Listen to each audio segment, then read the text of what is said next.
할렐루야. 오늘도 언제나 동일하신 우리 주 하나님, 나의 사랑하는 주님을 감사함으로 찬양하겠습니다.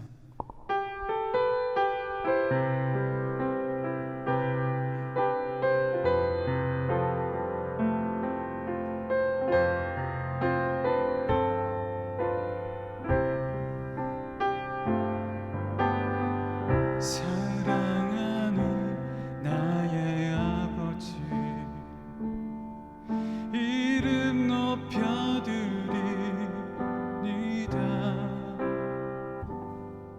주의 나라 찬양 속에 임하시니 능력에 주께 찬송하네. 전능하신 하나님 찬양, 언제나 동일하신 주, 전능하신 하나님 찬양, 영원히 다스리네.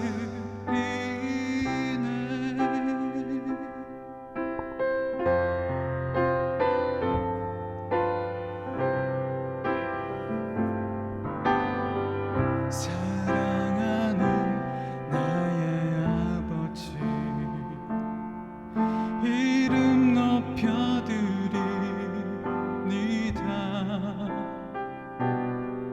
주의 나라 찬양 속에 임하시니 능력에 주께 찬송하네. 전능하신 하나님 찬양, 언제나 동일하신 주, 전능하신 하나님 찬양, 영원히 다스리네.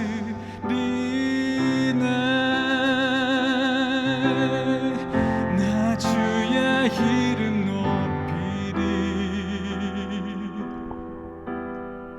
나 주의 이름 높이리. 하늘 높이 들린 깃발처럼 주의 이름 높이리. 전능하신 하나님 찬양,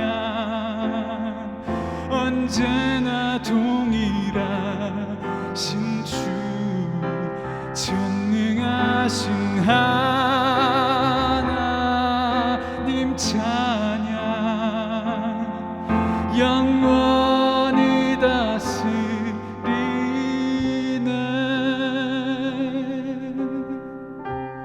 우리 이 시간 간절한 마음을 갖고 묵상 기도로 주님 앞에 나아갑시다.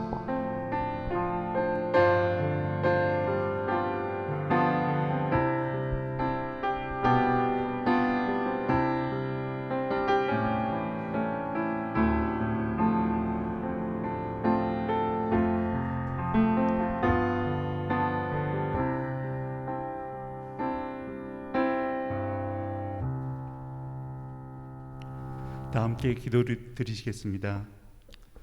찬송과 영광 받으시기에 합당하신 하나님 아버지, 주의 신실하심으로 우리를 구원하시고 생명의 길로 인도하심에 감사드립니다. 오늘 드려지는 이 예배가 주님께서 받으실 만한 예배로, 우리의 상한 심령이 드려지는 예배로, 주 앞에 무릎 꿇고 엎드려 회개하는 심정으로 나아가는 이들의 고백의 자리가 되기를 소망합니다. 어느덧 지난 상반기가 마무리되고 새로운 한 텀이 시작됩니다.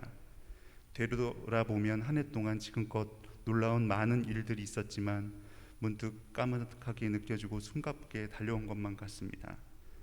새로운 내일을 하루하루 어쩔 수 없이 맞게 되며 감당하는 무의미함과 긴장감과 두려움이 이어지는 벅찬 내일이 아니라 주와 함께 믿음의 발자취를 걷는 공동체가 되게 하옵소서. 주를 의지함으로 이미 승리하신 주님을 따라 우리의 삶도 승리를 선포하고 담대함으로 걸어가게 하옵소서.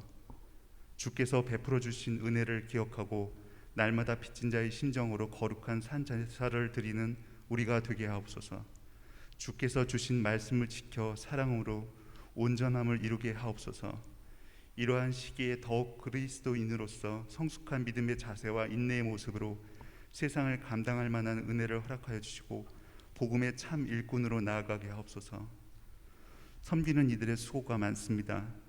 섬기는 이들과 함께하여 주시고 더욱더 날마다 공급하시는 하나님을 깊이 체험하도록 하여 주시고 이들의 섬김에 감사와 격려로 공동체 모두가 살피고 기억하게 하옵소서. 이후 말씀 전하시는 목사님이 영육간에 강건하사 성령의 감동으로 이끄시는 말씀으로 더욱 힘있게 하옵시고 말씀을 전하는 이나 듣는 이가 주님의 상에서 먹고 마신 같이 말씀의 풍성함으로 인해 기쁨과 생명을 누리고 잔치에 참여하는 은혜로운 시간이 되기를 소망합니다. 예수 그리스도의 이름으로 기도드립니다. 아멘.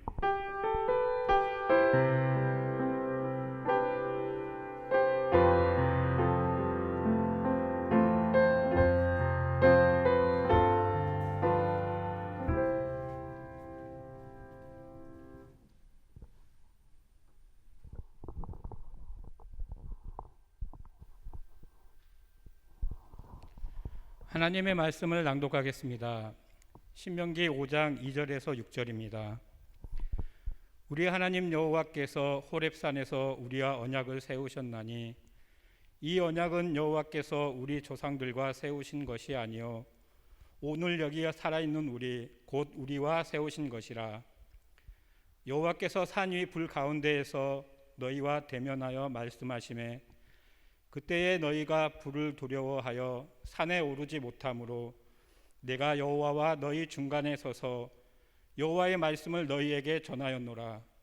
여호와께서 이르시되 나는 너를 애굽 땅 종 되었던 집에서 인도하여 낸 내 하나님 여호와라. 아멘.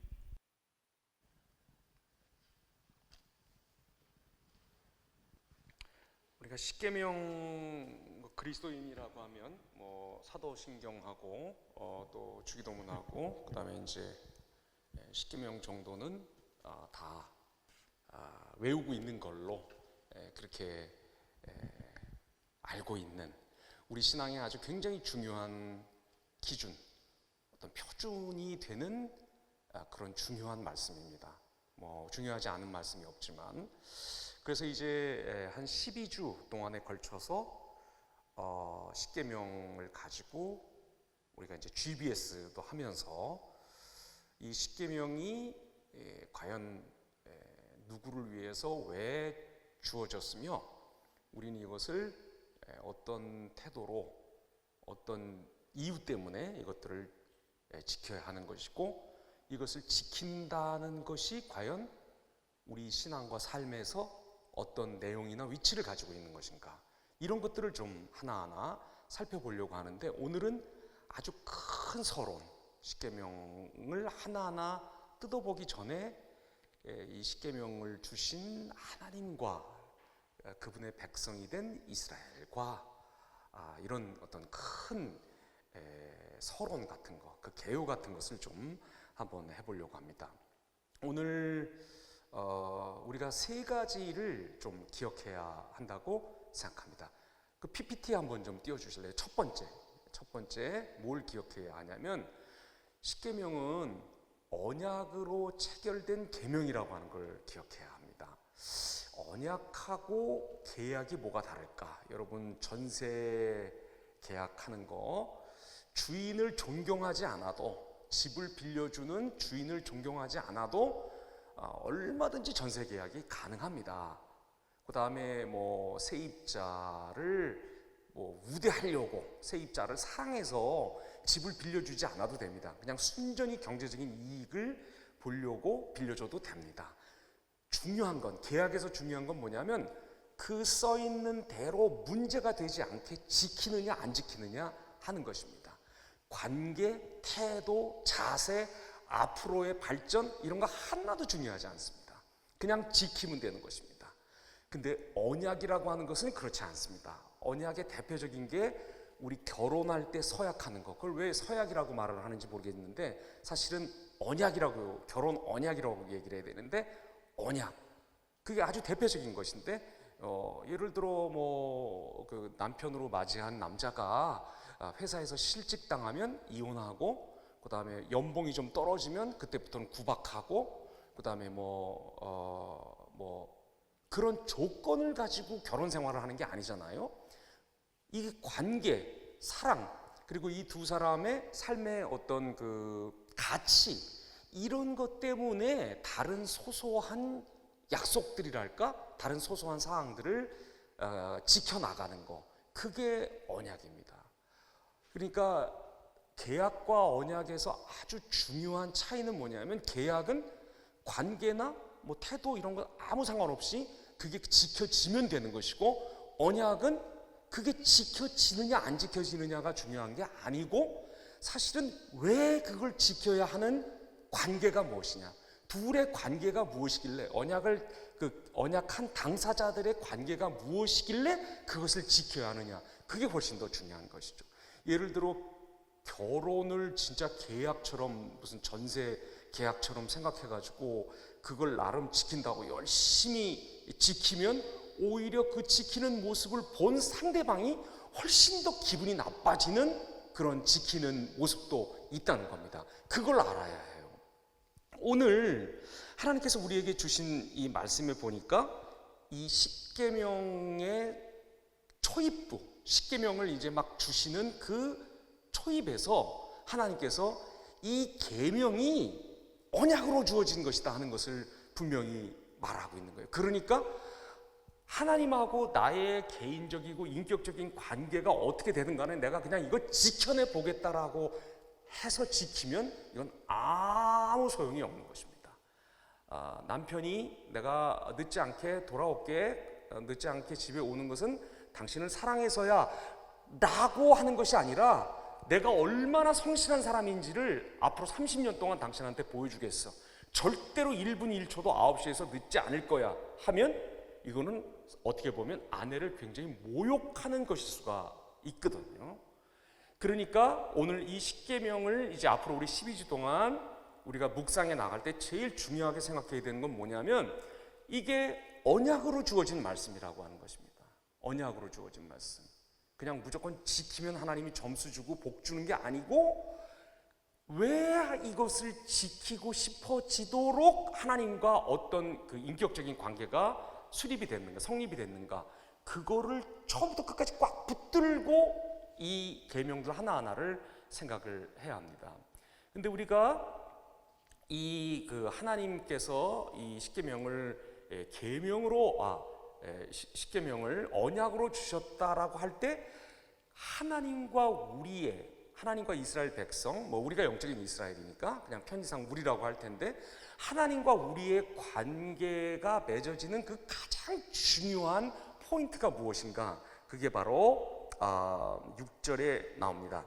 나는 너를 애굽 땅 종되었던 집에서 인도하여 낸 네 하나님 여호와라. 하나님이 왜 십계명을 주셨는가? 이거 지켜서 너는 내 백성이 되라가 아니고, 내 백성으로 이미 만들어 놓은 그 자들에게, 그 백성들에게 내가 이러한 하나님인 것을 너희에게 애굽에서 이미 보여줬으니 너희가 이렇게 나를 따라오는 것이 마땅하다, 이런 모습으로서 너희가 내게 내 앞에 있는 것이 마땅하다 하고 주신 것이라는 거예요.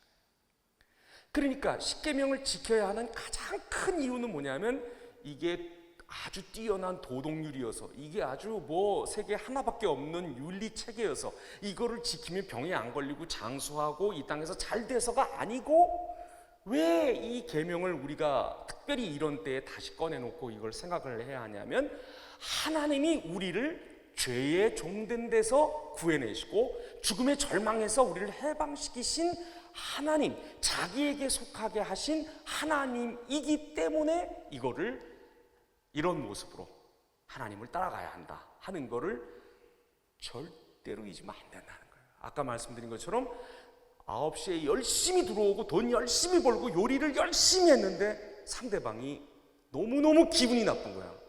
이건 나를 사랑해서가 아니라, 나와의 관계 때문이 아니라 순전히 이 사람 자기 증명하려고 이렇게 했구나.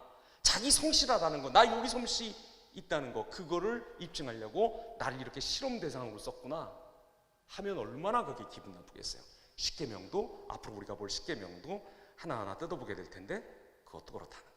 그게 첫 번째. 십계명은 뭐다? 언약이다. 언약으로서 주어진 것이다. 이걸 기억하셔야 되고 지켜나갈 때도 이걸 붙드셔야 돼요. 두 번째, 십계명은 체험 속에서 주어진 말씀이에요. 이게 그냥 도덕률이 아닙니다. 그냥 이렇게 하는 게 옳으니까 이렇게 주어진 도덕률이 아니라 이게 이스라엘 백성들이 체험한 것을 하나님께서 이렇게 먼저 체험을 하게 해놓고 나중에 그거를 말씀으로 정리해 주신 것이 십계명이에요. 지금 1번부터 10번까지 나오는 그 계명들을 사실은 이스라엘 백성들이 하나님께서 이 이집트에서 그 큰 구원의 일을 행하실 때 다 맛본 것들이에요. 1계명, 나 외에는 신이 없다. 바로가 신이었어요. 파라오가 이게 그 태양신 라의 아들이 파라오예요. 신하고 싸워서 건져내신 거예요. 애굽의 모든 신들, 거기 뭐 나일강이니 뭐 개구리니 이니 이거 전부 이집트 백성들이 우상으로 새겨서 섬기고 그 앞에서 절하고 예배하던 대상들이었어요. 그 신들을 다 때려 부시고 하나님이 건져내신 거예요. 그러니까 먼저 체험한 거를 나중에 가서 너희들 봤지? 그때 내가 너희들 구해내는 유일한 신인 것을 봤지? 이 온 우주에, 온 지상에 신은 나밖에 없는 걸 알지? 라고 말씀하시는 거예요. 체험 안 한 거를 머리를 짜내서 하나님밖에 없어 이러라는 게 아니에요. 두 번째, 우상을 만들지 말아라. 이 두 번째 계명을 제가 이제 자세히 그때 되면 또 설명을 하겠는데, 이 두 번째 계명은 하나님을 우상 모양으로 만들 필요가 없다는 얘기예요. 그래서는 안 된다 하는 얘기예요. 이것도 다 경험한 거예요. 막 그냥 그 우상 모양으로 만들어서 섬기던 그런 것들, 그것들이 다 무너져 내리는 것을 이스라엘 백성들은 다 보았어요. 그리고 이 두 번째 계명은 사실은 우상을 만들지 말라는 얘기가 아니라 하나님을 하나님답게 예배하라는 얘기거든요. 출애굽은 이스라엘 백성들에게 해방 주려고, 노예 해방시키려고 한 게 아니라, 자유를 주려고 하는 게 아니라, 출애굽의 핵심은 예배거든요. 예배인데 이 예배를 똑바로 해라. 너희가 나를 예배할 때는 이런 방법으로 예배해라 하고 가르쳐 주신 거예요. 그거를 실력 행사하시면서, 이집트에서 실력 행사하시면서 보여주신 것을 나중에 말씀으로 정리해 주시는 거예요. 세 번째, 하나님의 이름을 헛되이 부르지 말아라. 이스라엘 백성들이 하나님의 이름이 얼마나 높고 큰지, 아니 하나님 자신이 바로 하나님의 이름 안에 있는지를 경험했어요. 하나님의 이름이 곧 하나님이시라고 하는 것을 봤어요. 그러니 헛되게 부를 수가 없는 거예요. 안식일을 지켜라. 430년 동안 안식을 못했어요. 이 노예들이, 이스라엘 백성들이. 그 노예 생활에 허덕이면서 한 번도 안식다운 안식을 못한 이 이스라엘 백성들에게 하나님께서 얼음 냉수와 같고 시원한 산 위에서 부는 바람과 같은 그런 안식을 주신 거예요. 그렇게 하고, 자 봤지? 너희 안식해라. 다른 사람에게도 너희가 안식을 줘라. 이렇게 말씀하시는 거예요. 부모를 공경해라. 이스라엘이 원래 뭐였어요? 한 가정이었어요. 야곱, 이스라엘이라고 하는, 나중에 이스라엘로 이름이 바뀐 한 가정에서 나온 가정 공동체예요.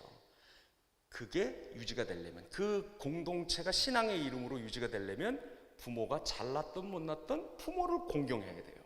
그거를 말씀을 해주시는 거예요. 내가 니네 가정 이렇게 잘 세워줬잖니? 너희 가정인 너희를 내가 지켰잖니? 너희도 이걸 지켜라 라고 말씀하시는 거예요. 살인하지 말아라. 이스라엘 백성들은 제노사이드를 경험한 사람들이, 인종청소를, 이 히브리 아들로 나오면 가다가 다 빠뜨려 죽였잖아요. 그런 어마어마한 인종청소를 경험한 민족이에요. 그 민족을 하나님이 건져내셨어요. 그러니까 죽이면 안 돼요, 이스라엘 백성들은. 그 다음에 간음하지 말아라. 아까부터 말씀드렸죠? 가정이에요. 이스라엘은 가정이에요. 그 가정에 가장 중요한 기초가 부부의 성적 결합인데 그것을 어지럽히지 말라고 하는 거예요. 다 경험한 거를 다시 말씀하시는 거예요. 도둑질하지 말아라. 430년 동안 임금을 도둑 맞았어요. 한 푼도 못 받았어요. 거기에 대해서 하나님께서 이 노예들을 해방시키면서 자, 내가 너희를 해방하니 너희도 남의 것 훔치지 말아라. 이렇게 말씀하셨어요. 거짓말 하지 말고 항상 진실을 말해라. 9번째 계명이죠. 이스라엘 백성들은 430년 동안 이집트의 신들에 속고 이집트의 간악한 통치자에게 속고 그리고 이집트의 노예제도라고 하는 노예제도를 통해서 국가 경제를 이끌어가는 아주 악한 시스템에 속았어요. 거기서 하나님이 건져내고 너희는 누구에게도 어떤 경우에도 너희는 거짓을 행하지 말아라 말씀하시는 거예요.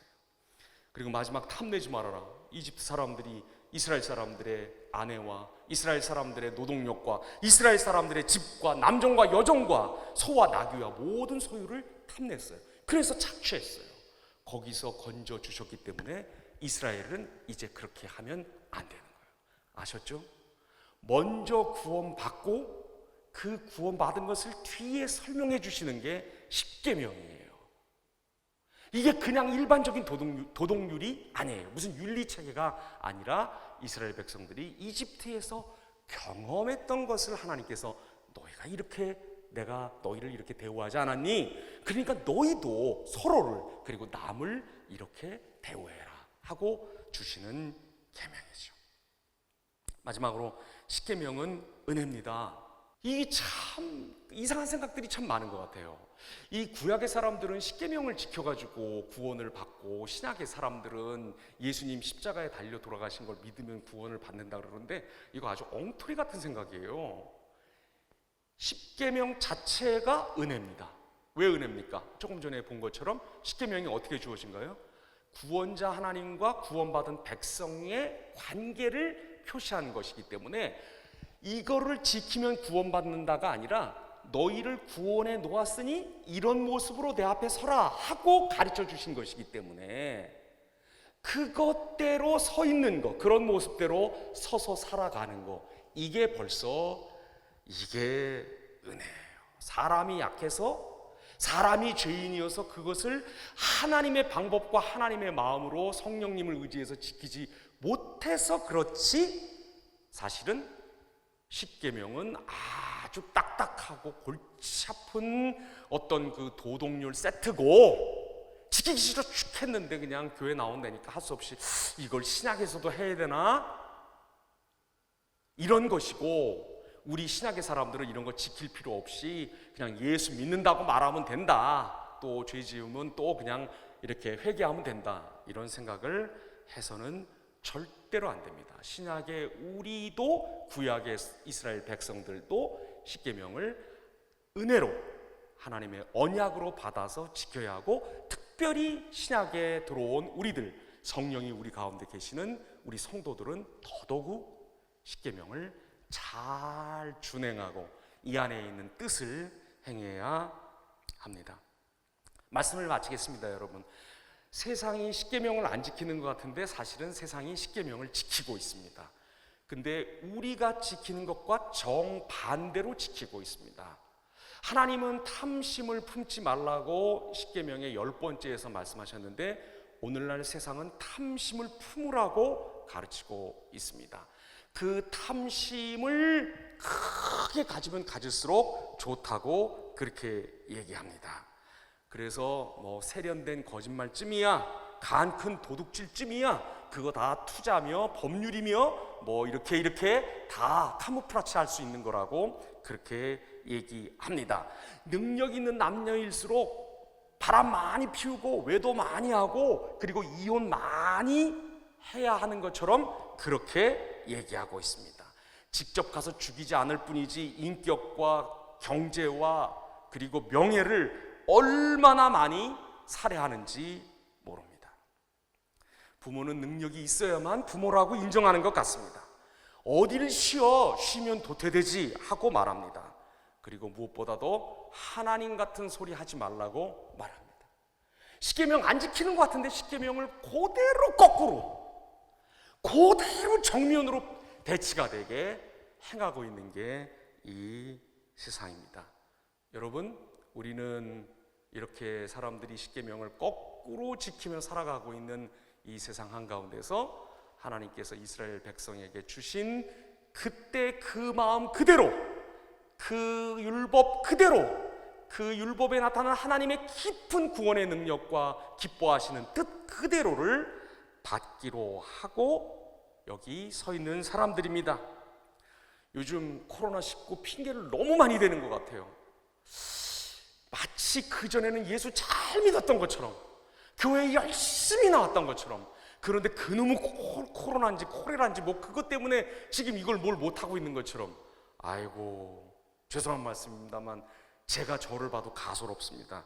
여러분, 우리 괜히 이런 질병 핑계 대지 말고, 이런 유행병이, 감염병이 도나 안 도나 어떤 형태로 어떻게 우리를 위협하나 우리 하나님의 구원 은혜에 굳게 서서 은혜 받은 사람으로서 하나님이 우리를 계속해서 어떻게 다스려 나가시는지를 생활 가운데서, 관계 가운데서, 우리의 심정과 심성 가운데서 계속해서 체험해 나가는 우리가 되기를 간절히 바랍니다. 이제 12주 동안 십계명을 통해서 구원하시는 하나님, 그리고 그냥 하나님이 아니라 네 하나님이다 하고 우리에게 오셔서 인격적인 관계를 허락하시고 인도와 권능 베푸심을 약속하신 이 하나님을 만나서 우리 신앙이 더 깊은 차원으로 들어가게 되기를 바랍니다.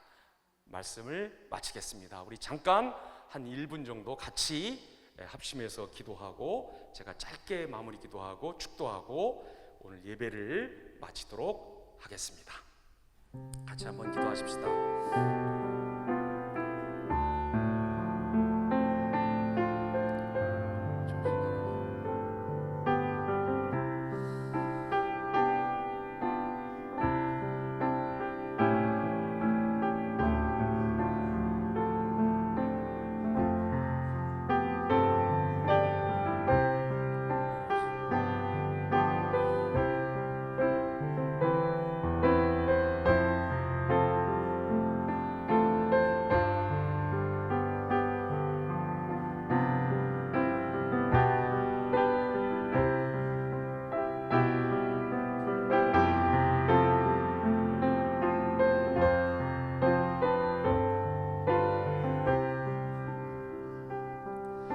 좋으신 하나님, 오늘 말씀을 통해서 십계명이 그냥 억지로 지켜내보려고 해야 하는 어떤 규율 덩어리들이 아니라, 그런 세트가 아니라 우리를 구원하셔서 우리와 하나님과 백성으로서 관계 맺기 원하시는 하나님께서 우리를 이미 구원하셨을 때 그 구원의 힘찬 내용들을 말씀으로 풀어서 설명하시고, 그렇게 구원 이미 하셨으니까 너희가 이런 모습으로 내 앞에 서서 나와 함께 걸어가는 것이 마땅하다.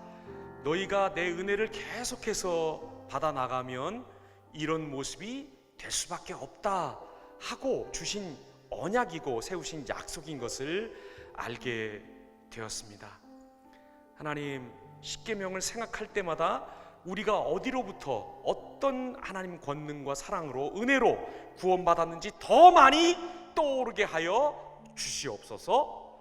무엇보다도 십계명을 아주 정반대로, 완전히 거꾸로 자기들 식으로 어겨나가고 있음으로써, 어김으로써 지키고 있는 이 세상과 달리 우리는 하나님께서 모세를 통해서 주신 이 말씀 그대로를 은혜로, 사랑으로, 하나님의 구원 힘으로 고스란히 받아서 우리 생활이 해방되고 우리 생활이 성령 안에서 자유롭고 우리가 이 땅에 있는 동안 더 많은 열매를 하나님께 맺어드리는 자들이 다 되게 하여 주시옵소서.